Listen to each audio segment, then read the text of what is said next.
What is up, guys? Welcome back to another video, and this is going to be the first of many Apex Legends videos I start doing on the channel with the introduction of Season 11. In this video, we're going to be breaking down the Season 11 patch notes, which were actually released earlier today. I wanted to have this video out earlier today, but unfortunately I did not get time to really throw it together, and it wasn't really going to be put out very good anyways if I would have just slopped it together. So, hopefully you guys enjoy this. Even if you guys don't play Apex or if you're new to the channel, please leave a like down below, subscribe if you're new, and share the video. It would really help me out. And if these videos do well, I'll keep on doing Apex Legends videos. Without further ado, let's get right into this. Got a brand new legend, Ashe, which is we knew she was in the game. We knew we were gonna be getting her for at least a solid 2 months now. She looks so badass. There was actually a trailer they released earlier as well. I think either yesterday or earlier today. I forgot which day it was, but she looks so good. Go check her out, guys. There's an in-game trailer. Passive marked for death, which is really cool. Shows off the map's location of recent death boxes. She gets a special prompt on a death box, using it to mark the surviving attackers. So if somebody kills somebody and the enemy team dies, whoever killed that person, and if they are still alive, you will be able to see them on your minimap. You'll have like an indicator where they are, which is really cool. Really cool.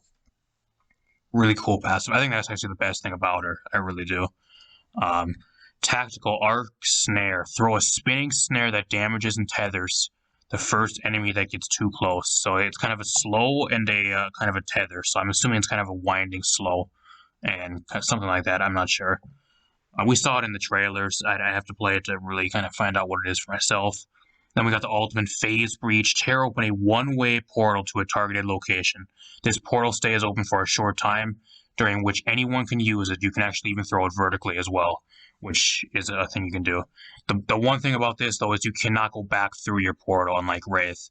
You can use it once and you go right through to the other side, but you cannot go reverse and go back right through it. So still way better than Wraith's portal, if I'm being honest. Anything, if you can throw a portal that's a vertical mobility, you can throw it into the air and get to a high ground, that's automatically better than Wraith. I don't care what anybody says, even if you can go back through Wraith's portal. I don't know. I feel like Ashe just kind of outclasses Wraith now, so I was hoping for some Wraith buffs this patch, and spoiler guys, we're not going to be getting any, it looks like, which I'll talk about in a bit. Got the brand new map, Storm Point. We've seen this map for, I don't know, in the teasers over the last week and a half, 2 weeks now. Cannot wait to get my hands on this map. Cannot wait to play this map. I'm so excited to get in there and just start duking it out and start fighting on this map. Insanely good. Got a brand new map rotation, which is it's going to be down to 2 maps. I don't know why they chose World's Edge. I hate World's Edge. It's my least favorite map. I like King's Canyon, probably is my #1 map. I have not played Storm Point. That'll probably be my favorite map after this patch, but right now my favorite map's King's Canyon, and then probably Olympus. I just wish they would have picked Olympus over World's Edge, if I'm being honest. Just do not care for playing on World's Edge, but to each their own, whatever. We got a arenas map rotation, which now will actually introduce arenas that are actually custom game arenas, not ones that are actually on a Battle Royale map. Only the custom maps will be in rotation. So it's going to take about 4 or 5 maps out of the rotation, whatever. The ones that are on the Battle Royale maps anyways aren't really that good, so I'm fine with that. Got a brand new SMG, the Car SMG, which actually takes light or heavy bullets and can actually be plug and played, I think, with either heavy or light mags, depending on what ammo you're using. Don't quote me on that, I'm not 100% sure, but at least that's how it sounds here. Cannot wait to use it, it looks so good. I cannot wait. I wish we had an energy weapon this patch, if I'm being honest. I wish we had a new energy weapon, because I feel like the energy weapons currently are being kind of left in the dust. Like, you don't see anybody using energy weapons just because you can never find energy ammo, and nobody carries energy ammo. Hopefully that changes here during mid-season or something. Got some really huge ranked updates. Unfortunately, it's not what I was really looking for. We're going to be getting a new RP, like a RP value. Pretty much, to put this really simple, you'll get more points. Say you're in a ranked game and you're a gold player, right? and you happen to be going against, you find a squad that has a platinum player, right? You kill the platinum player, you'll actually get more kill points for killing somebody that's above a rank above you. So that's kind of what it is. I wish it was they implemented like a team kill point thing. So like as a team, if your team does well and gets a lot of kills, then everybody in your team gets a certain number of points. I wish that was a thing. Not really what I wanted for a ranked update. I'm gonna have to play it and see how it does. The only thing I can really think this even doing it does anything is if you're in a 3-stack and say like 2 people in your party are like platinum and you have 1 gold on your team. The gold player, if he gets a lot of kills, he's going to get a lot more faster points and being able to rank up faster. That's the only thing I can really see coming from this. Apart from that, I don't think it's really going to do much to ranked. I really don't. I would have rather had a team kill point like system to where you get a certain number of points based on how many kills your team gets overall or something. I don't know. I just don't really care for this, but I'll have to wait and see, kind of play it, see how it goes. You guys can check it out in the patch notes if you guys want to go super in-depth with it. We got ranked arenas. It's now going to have 2 splits, similar to Battle Royale. You're going to have to still do your placements, 5 for the mid-season or the mid-split, and then 10 for the season beginning split. And now they're actually going to improve the matchmaking, y'all. They're going to reduce the AP amount gained and lost from MMR differences between teams. Thank Jesus Christ, because I think Arenas Ranked has some of the worst matchmaking ever out of the entire game. I don't know, we're going to find out after this patch. Will I still be a level almost 400 player now that's like in gold, being paired with like level 7 and level 10 accounts versus an entire team of sweats that have like 1,000 kills plus on each of their legends? I don't know. We'll find out. That's usually how it goes, though, and the game's done in like 3 minutes. Got some balance changes. I'm telling you guys right now, Watson probably is getting the most love out of anybody in the game. I'm really surprised. And spoiler alert, she's the only one this patch that's getting any buffs. There's nobody else this patch that's getting any balance changes, which is really weird. Well, I'll talk about it in a bit. Let's go through what's going to be changing with her.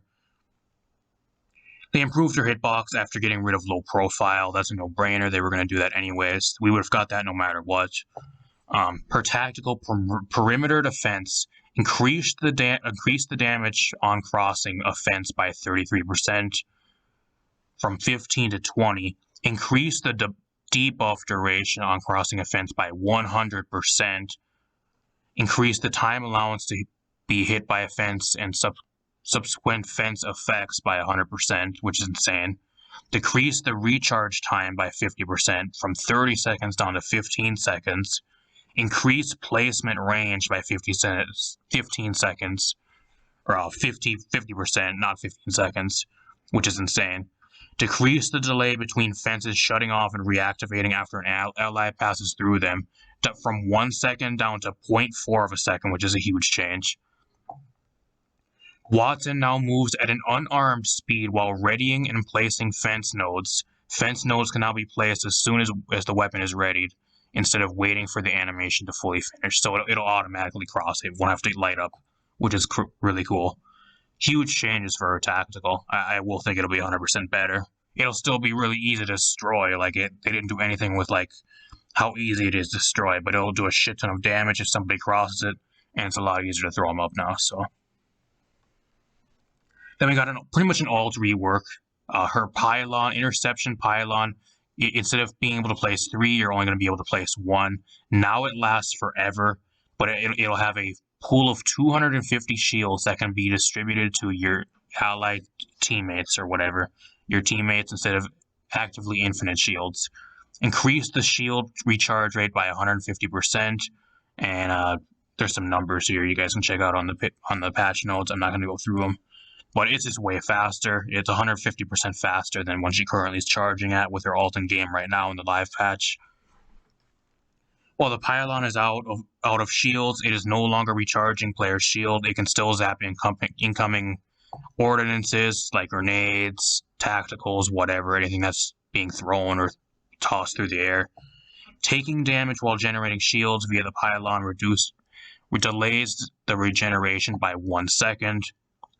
The UI on the ground actually now displays the shields remaining instead of the timer, which is really cool. I don't know, and they actually reworked kind of how it actually zaps stuff out of the air. So now you don't have to be like exactly on top of the pylon to actually get stuff zapped out of the air.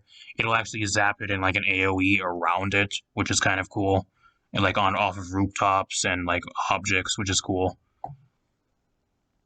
I don't know. I don't think it's gonna really be overpowered. It's gonna be one of those things that's just really annoying to play against. It might need to be nerfed. I'm not sure. Especially when you guys can take into consideration, like you can still carry alt accelerants. Like they haven't changed that either.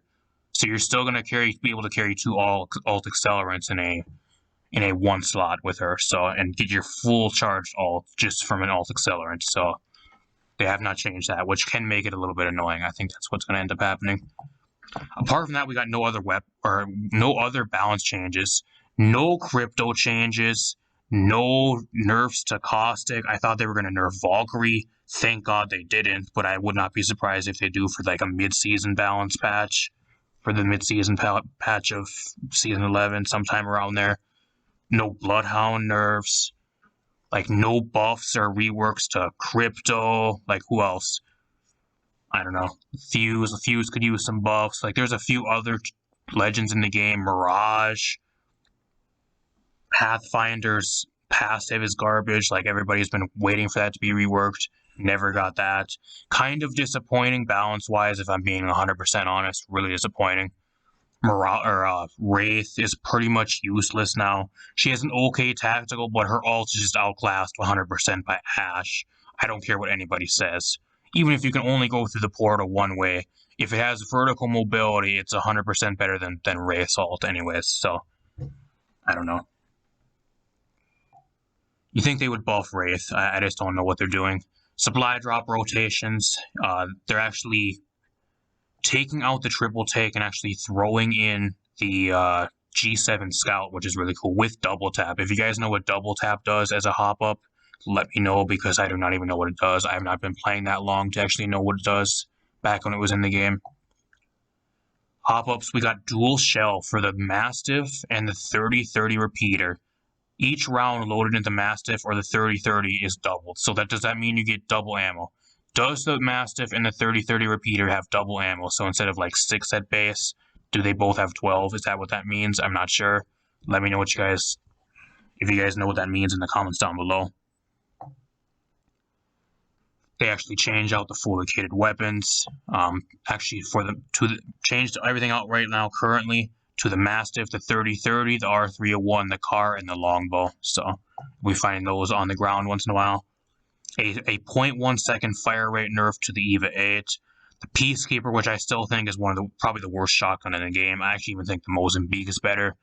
I don't know, at least when I use it, I use the Peacekeeper, and every time I use it, I end up getting like 13, 14 damage when I hit somebody for like a direct shot. I'm just really bad. Slight buffs, choke time reduced by 0.25 seconds, slight increase to pellet size, whatever.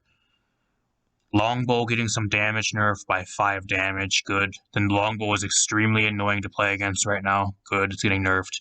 L-star nerfs, I'll take anything.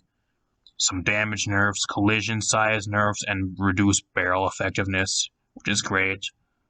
Absolute nightmare to play against in arenas, it really is. In Battle Royale, it can be if you're like off drop, but you really don't see it much late game because it takes so much energy ammo, and nobody just has ammo for it unless you run like 300 energy ammo rounds in your entire loadout, and it's not that possible. You got the G7 Scout getting a damage buff from 34 to 36 and actually going into the care package with double tap added to it. So there you go. Everybody that likes the G7. Supply drop got some weapon spawn rate changes for early, mid, and late game. Hot zone, gold zones actually have more loot now that's actually spawns in those zones. Higher tier loot, which is really cool. Crafting got a bit of a rework. If you craft like light, heavier energy ammo, or any type of ammo, you're going to be getting more ammo now. They increase it, like all the heavy, light, and energy ammo from 20 to 60, shotgun from 8 to 24, arrows 16 to 48, and sniper from 12 to 36. And then they kind of changed some of the stuff with the Evo points as well. Who really even uses that? I don't know. If you want to upgrade your Evo shield at a workbench, they reworked that as well, made it a little bit easier. Arena supply drops are now going to have a higher chance of dropping a purple weapon in the earlier rounds, along with blue and stuff like that weapons. They took out the Havoc and the Devotion and the gold RE45 from the supply drops, and now it'll actually land 10 seconds earlier and outside of the ring when you first start. So then we got some price changes. The Mozambique's getting a bit of a buff, reduced price. The P2020 is getting a reduced price. RE45 is getting a reduced price all the way up to a blue. Prowler's getting a reduced price all the way up to purple. And then the R99 is getting a nerf.